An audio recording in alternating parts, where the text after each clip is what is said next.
이스라엘이 6일 만에 이란에 대해 반격을 했다는 소식이 전해지면서 우리 금융시장이 출렁였습니다. 주가가 한때 3% 넘게 급락했고 원달러 환율도 한때 1,392원까지 급등했습니다. 경제부 류환홍 기자와 함께 자세한 소식 알아봅니다. 어서 오십시오. 어서 오세요. 네, 오늘 환율부터 좀 짚어주시겠습니까? 예, 서울 외환시장에서 환율은 1,381원에 개장을 해서 끝나기는 1,392.4원으로 끝났습니다. 하지만 중간에서 1,392.4원까지 급등을 하기도 했습니다. 이것은 이제 이스라엘의 그 이란 공격 소식이 전해지면서 그렇게 됐는데요. 이후에는 완만한 하락세를 보였습니다. 이것은 핵심 무슨 핵시설이라든지 이런 데를 공습한 것이 아니었고 또 민간인 피해자가 크게 발생한 것도 아닌 것이었기 때문에 그렇게 충격은 줬지만 충격의 파장은 그리 크지 않았다. 이렇게 시장은 받아들이고 있는 것 같습니다. 또 함께 보실 게 이제 위안화하고 엔화 환율인데요. 예. 위안화 환율도 7.2431 위안으로 5개월 만에 또 최고치를 찍었고요. 엔달러 환율도 155원에 육박한 154.47원으로 끝났습니다. 예. 위안화, 원화, 엔화 다 동반 하락세를 보였다 이렇게 보시면 되겠습니다. 예. 국제 유가는 어떻습니까? 국제 유가도 최근 들어서는 사실 상승폭이 그리 크지는 않았습니다. 브렌트유 같은 경우는 오히려 하락하기도 했는데요. 마찬가지로 그 이스라엘의 공격 소식이 전해지면서 2% 넘게 올랐습니다. 예. 네, 그 국제유가 상승이 원달러 환율에 계속 악영향을 줄 수 있는 거죠? 그렇죠. 아무래도 유가가 오르면 지출되는 달러가 많으니까 원달러 환율에는 악영향을 줄 수밖에 없고 또 물가와도 직결이 됩니다. 지난번 그러니까 16일 화요일에 우리나라 원달러 환율이 1,400원까지 올랐는데 예.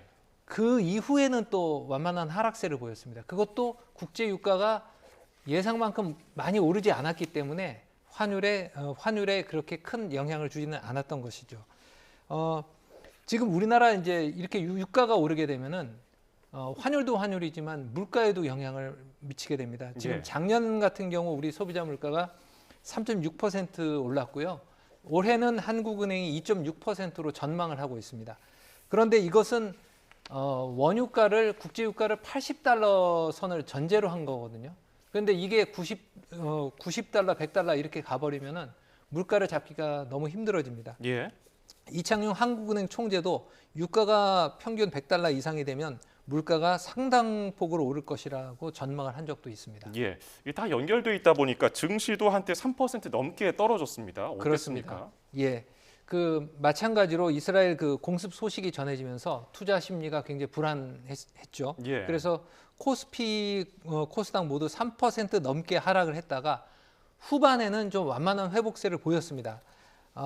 코스피는 1.63% 떨어졌고요. 코스닥 지수는 1.61% 떨어졌습니다. 네, 외국인이 주로 매도를 했다고요? 그렇습니다. 아무래도 한국 시장에 대한 불안감을 느끼고 차익 실현에 나간 것으로 보입니다. 코스피 시장에서 3,400억을 매도했고요. 코스닥 시장에서 3,600억을 매도했습니다. 기관도 많이 매도를 했는데요. 기관도 코스피 시장에서 6,600억, 코스닥 시장에서 1,000억을 매도했습니다. 다만 개인이 홀로 매수에 나섰는데요. 코스피 시장에서는 1조 가량을 매수를 했습니다. 예. 코스닥 시장에서는 2,600억 가량을 매수를 했고요. 예. 지금 보니까 반도체주가 좀 떨어졌더라고요. 시장에서는 어떻게 분석하고 맞습니다. 있습니까? 예, 지금 시가총액 상위 종목들이 대부분 하락했는데요. 예. 현대차하고 네이버를 제외하고요. 삼성전자가 2.5% 그리고 SK 하이닉스가 5% 가량 하락을 했고요. 일부 반도체주는 10% 가량 조정을 받는 종목들도 있었습니다. 이것은 아무래도 오늘 타이완에 있는 TSMC CEO가 내년도 반도체 시장 전망을 그리 좋게 보지 않는다라는 발언이 나오면서 반도체주에 대한 투매 현상이 외국인 투자자들의 투매 현상이 일어났는데요. 예.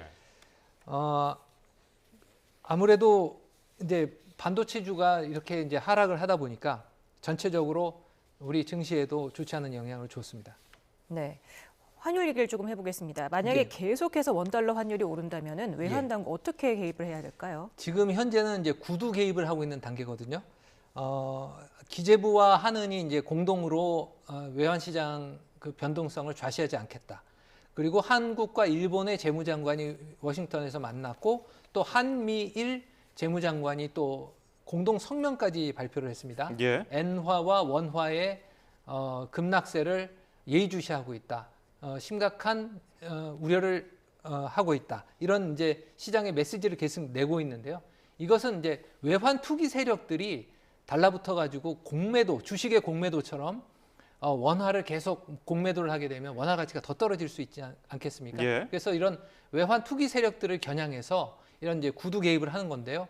만약 환율이 1,400원이나 1,410원대까지 가게 되면 이걸로는 부족합니다. 예. 그때는 이제 직접 개입을 하게 되는데요. 외평채라고 외국환 평형기금 채권이라는 게 있습니다. 이걸 사고 팔면서 달러를 푸는 거죠. 예. 원화를 사들이고 이런 방식으로 이제 정부가 나설 수가 있고요. 외환 당국이 나설 수가 있고요. 또 아니면 지금 사실 많이 거론되고 있는 것은 국민연금입니다. 국민연금이 4천억 가량의 해외 자산을 보유하고 있습니다. 이 국민연금이 한국은행하고 통화스와프 계약이 체결돼 있고요. 350억 달러. 그리고 4천억 그 달러 그 해외 자산 중에서 10% 정도는 환 해지를 위해서 달러를 시장에 풀 수가 있습니다. 이런 방식으로 해서 국민연금을 그 외환 시장의 큰 손이라고 할 수 있는 국민연금을 활용한 방안이 아마 직접 개입의 중요한 수단으로 강구될 것으로 보입니다. 예, 앞서서 저희가 환율 그래픽도 보여드렸었는데 과거 좀 세 차례 환율 불안태와 비교하면 어느 정도 수준입니까?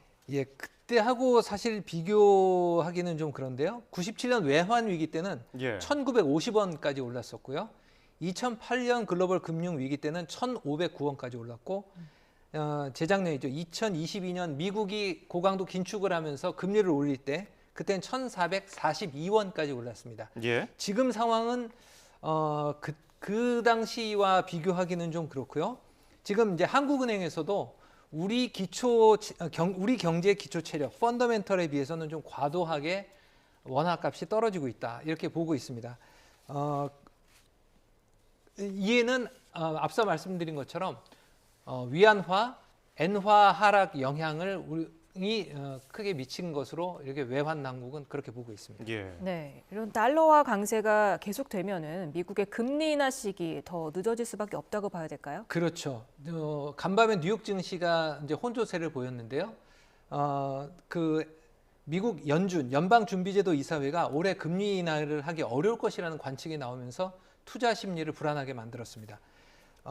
애틀랜타 연방준비은행 총재는 연말이 돼야 금리를 내릴 수 있을 것이다 이런 얘기를 했고요.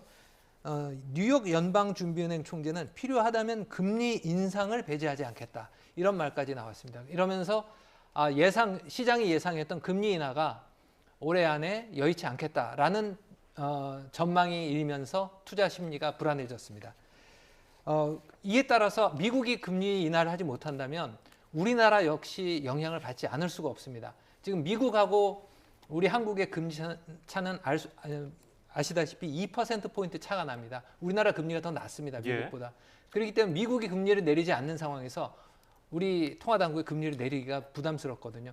금리를 내리지 못한다면은 지금 고물가로 가뜩이나 지금 어려움을 겪고 있는 우리 서민 경제가 주름살이 더 깊어질 수 있지 않을까 그렇게 전망을 해봅니다. 예, 이스라엘이 6일 만에 이란에 대해 반격을 했다는 소식이 전해지면서 금융시장이 출렁였는데요. 앞으로 추이 좀 지켜봐야겠군요. 네. 지금까지 경제부 류환홍 기자였습니다. 고맙습니다.